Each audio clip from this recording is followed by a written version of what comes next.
বিজেপিৰ ভিতৰছোৱাত যে একদম গৃহকন্দল আৰম্ভ হৈছে খুদ বিজেপিৰ মানে তাৰ কৰ্মীয়ে এইটো কথা প্ৰকাশ কৰিছে বিজেপিৰ নেতাজনে বিশেষকৈ এই কথাটো প্ৰকাশ কৰিছে নমস্কাৰ মই কাকলি আপোনালোক সকলোকে মোৰ নতুন এটা ভিডিঅলৈ স্বাগতম জনাইছো যেটো আমি সদায় কৈ আছো যে টুল গেটৰ দাম বাঢ়িছে কিন্তু এটো কথা কোনো গুৰুত্ব মানে সহকাৰে নলয় কিন্তু যেতিয়া নিজৰ পাল পৰিলে বেচৰা একচুয়ালি আমাৰ কাৰণে কোৱা নাই যেতিয়া তেওঁ নিজে সেই পইচাটো দিবলগীয়া হল যে কৈছে যে আহোতে যাওতে তেখেতৰ পইচা নাইকিয়া হল হেকানে মানে টুল গেটেও তেওঁক সাপোৰ্ট নকৰিলে মানে দিবলে বাউন হল তেতিয়াই গম পাইছে যে টুল গেটত হসাকে কিমান পইচা নরমাল মানুহৰ আহোতে যাওতে লাগে এই কথাবোৰ যেতিয়া আমি কওঁ তেতিয়া গাত নালাগে কিন্তু এতিয়া বিজেপিৰ মানুহ হৈও যেতিয়া তেওঁ ৰেহাই নাপালে গতিকে এতিয়াহে গম পাইছে যে টুল গেটৰ তেওঁ মানে এতিয়া এটোও কৈছে যে তেওঁ আন্দোলন কৰিব মানে তেখেতৰ মানে এতিয়াহে গম পাইছে ৰিয়েলাইজ কৰিছে যে বিজেপিয়ে কিমানটো ভাল কাম কৰি আছে কিমানটো বেয়া কাম কৰি ইমান যে আমি কৈ থাকো নৰমাল মানুহ হিচাপে আমি সাধাৰণ জনতাই যে আমি যে কৈ থাকো দাম বাঢ়িছে কিন্তু হেইটোৰ ক্ষেত্ৰত তেতিয়া তেওঁলোকে মাত নামাতে যে টুল গেটত যে এনেকুৱা দাম বাঢ়িছে হেটোটো মাত নামাতে কিন্তু আজি যেতিয়া বেচেৰা নিজে ফসিলে তেতিয়াহে মাত মাতিবলে তেওঁ সময় পালে তেওঁ আৰু কি কলে বিজেপিৰ যে ভোট কমকে পালে এবাৰ বিশেষকৈ তেওঁলোকৰ যে আসন কমি গল তাৰো কাৰণ মানে আজি একদম মানে তেওঁ নিজৰ মুখতে ওলাই পৰিছে আৰু কি কৈছে মই ক্লিপটো লগাই দিও আপোনালোকে ভাবু শুনি এটলিষ্ট বহুত ভাল পাব আজি মই অপমানিত হৈছো ৰাস্তাত অপমানিত হবলগীয়া হৈছে কাৰণটো হল টুল টেক্স মই টুল গেটত আজি পইচা দিব পাৰা নাই মোৰ মানে পইচা অলপ কমে আছিল সঁচা কথা যেটো পইচা অলপ কম আছিল তেতিয়া হলে মই কি কৰো ধৰক মোৰ জি পাৰ্টিৰ আই কাৰ্ডখন আছে শোণিতপুৰ জিলা যুৱ মৰ্চাৰ আৰু ৰাজ্যিক জি এক্সিকিউটিভ সভাত আমাক জি আই কাৰ্ডখন দিয়ে মোৰ গাড়ীত আছিল মই দেখুৱাইছো তাৰ পিছত তেখেতসকলে কলে লগে যেটো উত্তৰ দিলে যে যুৱ মৰ্চা কোনো মৰ্চাৰ এলাও নাই কেৱল মূল সমিতিৰ কাৰ্যকৰ্তাৰ এলাও আছে এনেকুৱা ধৰণৰ কথাখিনি কলে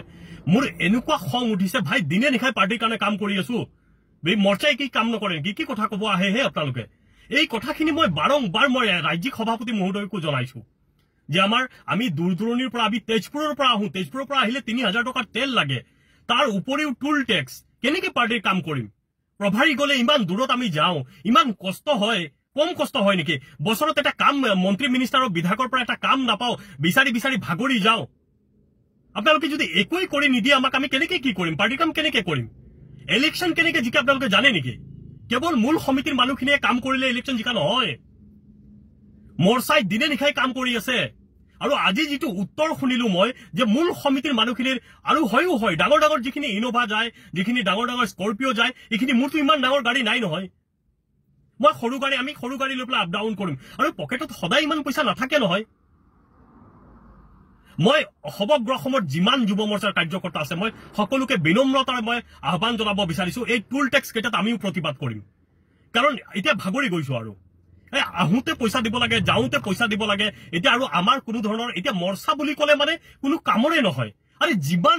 মানে মিটিং সভা সমিতি হ'ব ফ্ল্যাগিং আমি কৰিব লাগে আমাৰ ল'ৰা ছোৱালীখিনি কষ্ট কৰিব লাগে বিধায়কৰ ওচৰত গলে সন্মান নাপায় মন্ত্ৰীৰ ওচৰত গলে সন্মান নাপায় এইবিলাক কথা হল নেকি আৰু কিমান দিন সহ্য কৰা হ'ব কথাখিনি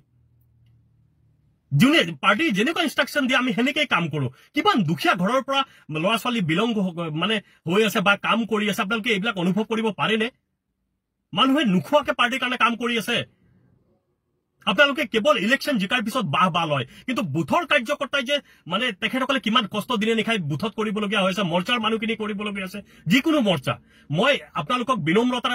অনুৰোধ কৰিব বিচাৰিছো আপোনালোকে যদি বেয়া পায় মোক পাৰ্টিৰ পৰা উলিয়াই দিয়ক মোৰ কবলগীয়া একো নাই কিন্তু মানে কি মই সকলো কাৰ্যকৰ্তাৰ কাৰণে মই কৈছো কাৰণ মোৰ যেনেকুৱা কষ্ট হৈছে মই ভাবো সকলো কাৰ্যকৰ্তাৰে কষ্ট হৈ আছে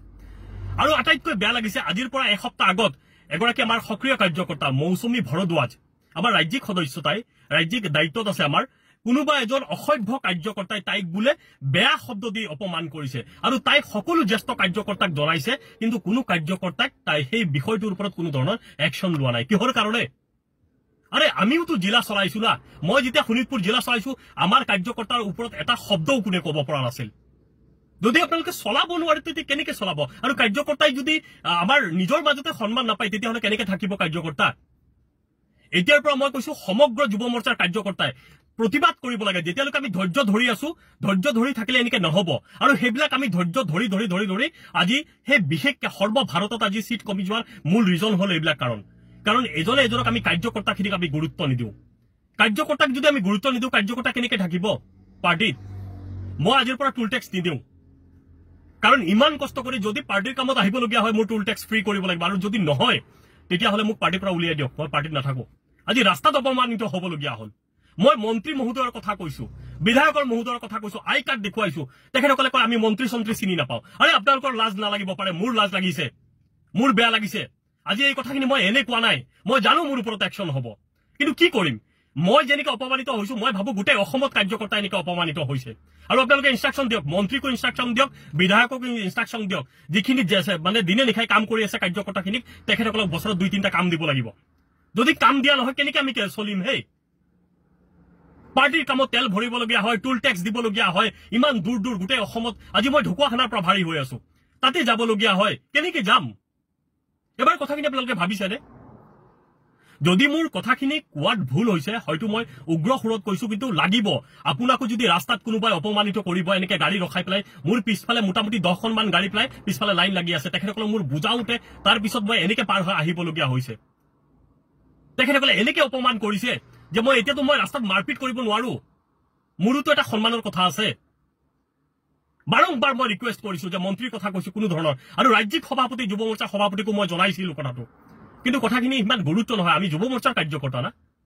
সেনেকে হলে কিন্তু পাৰ্টিত কাৰ্যকৰ্তা নাথাকে মই আজিয়ে কৈ দিলো আৰু মই জানো মোৰ ওপৰত একশ্যন হ'ব দিয়ক ৰাস্তাততো অপমান নহম না ভুল হলে মোক ক্ষমা কৰিব সঁচাকে দেই বেয়াই লাগিছে বেচৰাটো ইমান বিজেপিকে ইমান বেছিকে গোটেইখন ঘূৰি ফুৰে কাম কৰি ফুৰে আই কাৰ্ডো আছে মানে তথাপিও যে ৰেহাই নাপালে কিন্তু তেওঁক যে ৰেহাই দিবলৈ হয় আমিওতো ভোট দিওঁ আমাকোতো টোল গেটত ফ্ৰী দিব লাগিব গতিকে আপোনালোকে ৰাইট কি বুলি ভাবে যে তেওঁহে ফ্ৰী পাব লাগে নে বিজেপি কৰ্মীসকলেহে ফ্ৰী পাব লাগে নে আমি সাধাৰণ নাগৰিকসকলে কি পইচা দি মৰিব লাগে আপোনালোকে কি বুলি ভাবে কমেণ্ট বক্সত কমেণ্ট কৰিবলৈ নাপাহৰিব